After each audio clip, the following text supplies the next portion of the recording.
Ini beliau, Mas Veve ini bertanya, kenapa manusia itu tega melukai sesama manusia, tumbuhan, bahkan alam semesta. Jadi ini dia sering berpikir banyak hal sampai ke pertanyaan seperti itu, dan yang ingin Mas Veve mohonkan pendapat atau saran dari Mbak Nur adalah karena pertanyaan-pertanyaan yang dia kemukakan untuk dirinya sendiri itu di dalam perenungan itu pada akhirnya menyebabkan menjadi perasaan yang sangat menyiksa di dalam pikirannya itu, Mbak.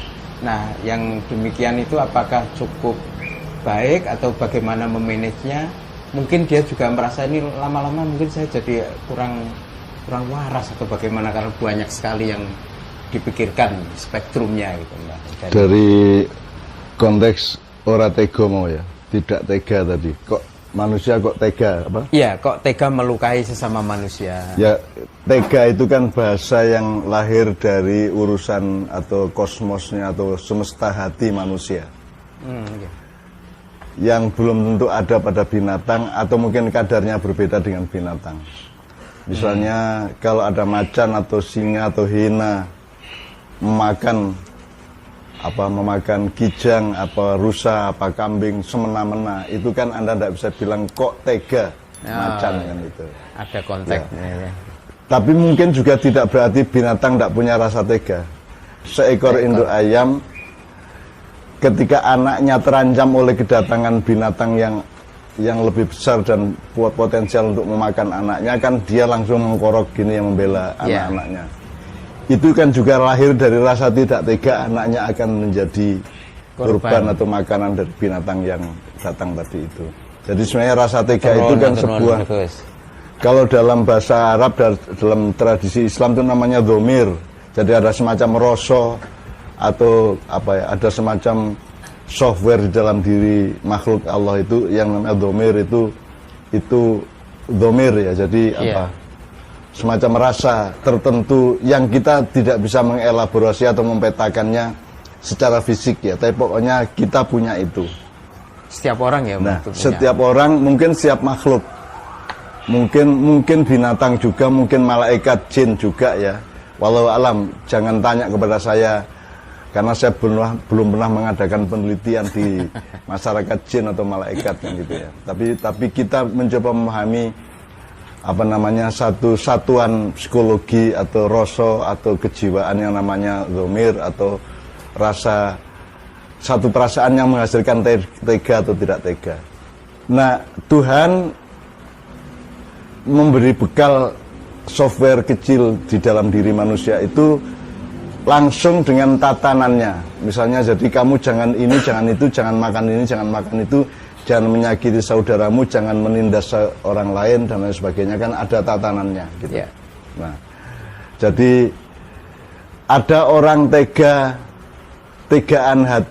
tegaan kalau menindas langsung, tapi kan ada orang yang tidak perlu tega untuk bisa menindas karena yang dia tindas itu kan struktural. Jadi dia duduk di meja kantornya, terus dia punya sistem dan mekanisme tertentu, entah politik, entah ekonomi, yang menjadikan orang di sebelah sana yang dia tidak bisa lihat langsung itu tertindas. Terus itu kan dia bisa aja, tidak perlu tega. Dia bisa melakukan itu, tapi tidak bisa disebut tega juga karena dia tidak bisa melihat langsung. Nah, jadi menurut saya poinnya tidak pada tega atau dhamir, poinnya adalah kamu ikutin aturannya aja kalau gitu. Jangan nyakiti orang, jangan mencuri barangnya orang, jangan mengambil yang bukan hakmu, gitu. Jangan merendah-rendahkan siapapun, gitu. Kan sudah banyak aturan-aturan, apa itu akhlak, apa itu hukum negara atau apapun kan gitu. Ya. Jadi kan kan sudah ada. Itu yang penting kita lakukan itu. Jadi kalau ada orang yang tega seperti itu, ya Anda tinggal mengeluh kepada Allah, subhanallah, astagfirullah gitu aja. Memang manusia mampu menciptakan satu tatanan luas yang disebut globalisasi, yang membuat seseorang yang sebenarnya halus hatinya, tidak tegaan, tapi dia tampil dalam sejarahnya menjadi penindas karena dia tidak langsung melihat yang ditindas.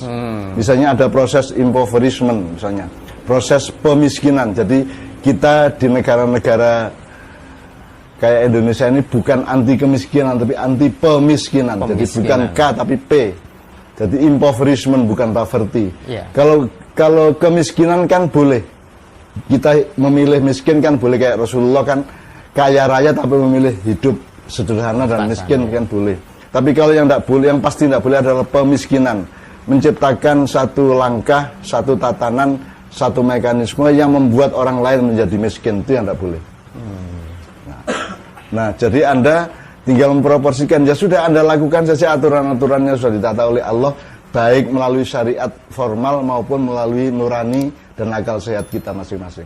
Jadi kembali ke aturan yang selayaknya dan seharusnya dia ikutin, kerjakan dan aplikasikan itu ya, Mbak, di konteks yang dia tanyakan. Karena tadi ditanyakan juga itu menjadi ya jangan dirasa-rasakan. Jangan terlalu disentimentalkan karena Anda juga lihat luwang ayam juga nodol cacing kok. Iya. Gitu kan? Ayam, burung pun ada yang makan bangkai.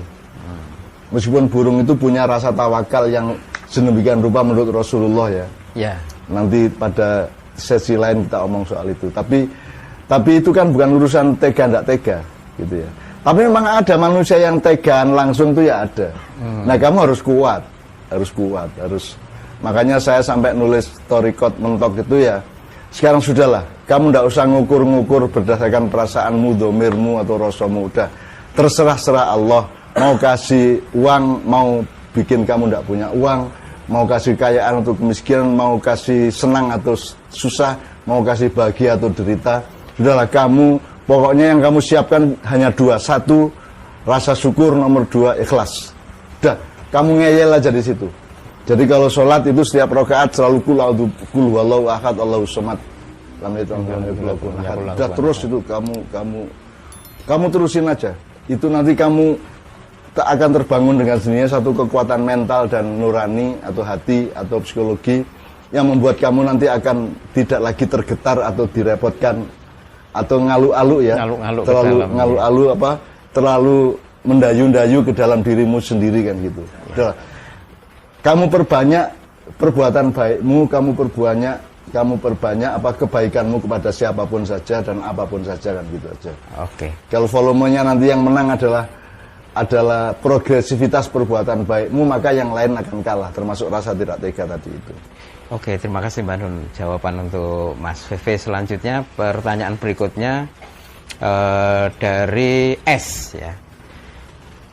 Gini pertanyaannya, aku bertanya-tanya tentang Tuhan sejak kelas 3 SMP, bla bla bla bla bla. Sampai saat ini pun belum pasti akan keyakinanku mengenai Tuhan tadi itu. Tapi yang pasti aku ingin menjadi petani dan peternak organik. Nah ini maksud dia dengan menjadi petani peternak organik ini dia bisa melakukan sesuatu untuk melawan sistem yang dalam tanda petik dajaliah itu yang ditimbulkan oleh modernisasi, globalisasi dan lain sebagainya. Nah, tolong sampaikan ke Mbah Nun tentang kondisi spiritual dia dan keinginannya untuk menjadi petani dan peternak organik. Ini ada dua galaksi yang berbeda, satu galaksi teologi dan teosofi atau galaksi iman, takwa, akidah, kemudian galaksi sosial, budaya, ekonomi dan seterusnya gitu. Nah, kalau soal Anda bertanya-tanya tentang Tuhan dan sampai sekarang belum yakin terhadap Tuhan itu ya silakan meneruskannya secara ilmu dulu. Misalnya, kok bisa kamu makan terus hasilnya beol misalnya? Itu siapa yang menjalankan itu? Kalau kamu diserai oleh yang menciptakan kamu, udah ini saya kasih makanan, tentu kamu mengolah sendiri sampai yang mana yang kamu kencingkan, yang mana kamu berakkan, yang mana yang kamu salurkan lewat darah dan seterusnya. Bisa nggak kamu ngatur sendiri? Kalau kamu nggak bisa ngatur sendiri, berarti ada sesuatu lain, ada subjek yang lain yang ikut mengaturnya. Nah, dan itu tidak hanya di perutmu dan di badanmu, tapi di seluruh alam semesta ini. Bagaimana ada angin, bagaimana kok ada ruang toh, kok ada waktu toh. Anda terusin secara ilmu sampai nanti kamu mandek. Karena ilmu tidak bisa menjawab. Nah, kalau ilmu sudah tidak bisa menjawab, periode berikutnya adalah percaya atau iman, kan gitu. Nah sekarang teruskan saja dan harap ingat Tuhan juga tidak butuh kamu percaya. Tuhan tuh enggak paten, enggak kamu percaya. Kamu terusin aja, kamu enggak percaya sama Allah, enggak ada masalah. Allah enggak punya masalah sama sekali. Itu urusanmu dan kamu jangan mencelakakan dirimu sendiri terlalu panjang karena kamu kehilangan banyak akses. Dengan kamu tidak yakin kepada Allah itu, kamu kehilangan sangat banyak akses dan kamu juga kehilangan rasa bersyukur karena kamu tidak pernah memperhitungkan bahwa sebenarnya kamu mendapat ini bisa ke sini, bisa ngapa-ngapain sebenarnya dengan accessible kepada sumbernya yaitu Allah sebenarnya. Nah, kalau kamu tidak yakin terus kamu juga menjadi tidak punya dialektika atau hubungan timbal balik dengan sumber akses tadi itu. Nomor 2, untungnya kamu punya alternatif untuk bikin pertanian dan peternakan organik ya. Jadi organik itu artinya yang betul-betul meneruskan hukum alam. Hukum alam ya. Jadi tidak terlalu diteknologisasikan, tidak terlalu diilmu manusiakan, tidak terlalu dikimiawikan, fisikakan dan seterusnya. Jadi itu sangat bagus. Nah, organik itu aja kamu pelajari sekarang. Organik itu maksudnya organ siapa, sifatnya siapa, kan organik kan sifat. Ya, organik. Organik, anorganik gitu. Kan sifatnya siapa. Kok ada tumbuhan kalau pakai tai sapi itu beda tumbuhnya dengan tidak pakai tai sapi misalnya. Itu yang menentukan siapa. Apa unsur-unsurnya, apa faktor-faktornya yang membuat dia berbeda kan gitu. Kalau kamu dari organik itu saja, urusan organik itu kamu terusin saja sampai mentok ilmumu, kamu akan beriman kepada Allah luar biasa. Nyambung dengan galaksi yang pertama tadi ya. Oke. Loh gimana? Kok ada bulatan benih kok terus pecah, terus ada muncul tukul, ada semacam daun atau tangkai terus itu berkembang sampai menjadi pohon, sampai menjadi daun-daun, dahan, kembang, buah dan seterusnya. Itu siapa yang bikin? Siapa yang menentukan? Yang ngarang itu siapa nomor 1? Kok Tuhan dulu idenya kok pakai tumbuhan? Kok enggak langsung aja dari langit malaikat ngangkutin tiap hari ini apel, ini sawo, ini jambu, ini mangga? Kok enggak gitu? Kok manusia dilibatkan di dalam proses organik itu kan? Itu aja kamu hayati kan kamu akan ketemu Allah. Iya, iya. Oke, Mas siapa tadi? Mas S. Mbak Nun sudah memberikan jawaban. Saya berharap Anda bisa memaksimalkan. Jadi dua-duanya tetap ditempuh, mencari ilmu tentang Allah dan pertanian atau peternakan organiknya juga tidak sekedar berjalan, tapi itu juga bisa menjadi Allah itu untuk... sekali lagi tak ekstra sedikit ya. Tolong sadari bahwa Allah itu tidak butuh kamu loh, tidak butuh saya dan tidak butuh siapapun yang lainnya. Qiyamuhu binafsihi gitu ya. Nomor 2, enggak kamu sebut juga tidak apa-apa, enggak kamu akui juga tidak apa-apa Allah. Tapi kalau kamu memahami sel, kok sel itu bisa 1 menjadi 2, 2 menjadi 4, 4 menjadi 8, 8 menjadi 16 dan seterusnya. Itu siapa yang menentukan dan siapa yang punya ide? Kok dulu malaikat tidak langsung aja nanam mangga gede, sawo gede, itu, nangka gede gitu. Kok harus dari sel, harus kecil, dari biji, harus dari DNA bahkan gitu, segala macam. Itu kok ide DNA itu siapa itu? Copyrightnya sudah didaftarkan belum ini? Copyrightnya Allah ini sudah didaftarkan di Swiss apa belum? Di Eropa atau di mana di lembaga hak cipta itu? Emang itu siapa? Kok manusia dibikin kayak gini nih gimana? Kok ada alisnya, ada idepnya, ada mulutnya. Kok bentuknya begitu, susunannya kok begitu gitu loh. Kalau misalnya kamu yang jadi Tuhan, kira-kira kamu bikinnya gimana? Gitu kan. Kenapa matanya enggak di ujung jari saja supaya bisa kemana-mana, misalnya gitu. Kenapa Allah bikin mata di sini? Juga kamu itu aja kamu teliti sampai detail supaya kamu tahu bahwa kamu itu enggak tahu, bahwa kamu itu enggak bisa apa-apa. Ya, gitu. Maka terus kita mengakui berarti ada yang bisa apa-apa, ada yang maha bisa apa-apa. Terus kita rumuskan itu Allah, itu Tuhan kan begitu berdasarkan wacana-wacana. Atau kamu sendiri menyebut Allah itu dengan nama yang kamu bikin sendiri tidak apa-apa. Meskipun akhirnya kamu akan menyerah, tetap menyebut Allah karena Allah sendiri menyebut dirinya Allah. Ya, kan gitu. Ya masuk misalnya namamu saya misalnya Sureto misalnya. Boleh nggak saya manggil kamu Dul? Kan nggak bisa, Bang. Saya kan harus toleransi kepada kamu untuk memanggil kamu Sureto karena kamu sendiri memang dari orang tamu kamu bernama Suripto, sebagaimana Allah itu kita sebut Allah karena Allah sendiri menyebut dirinya adalah Allah.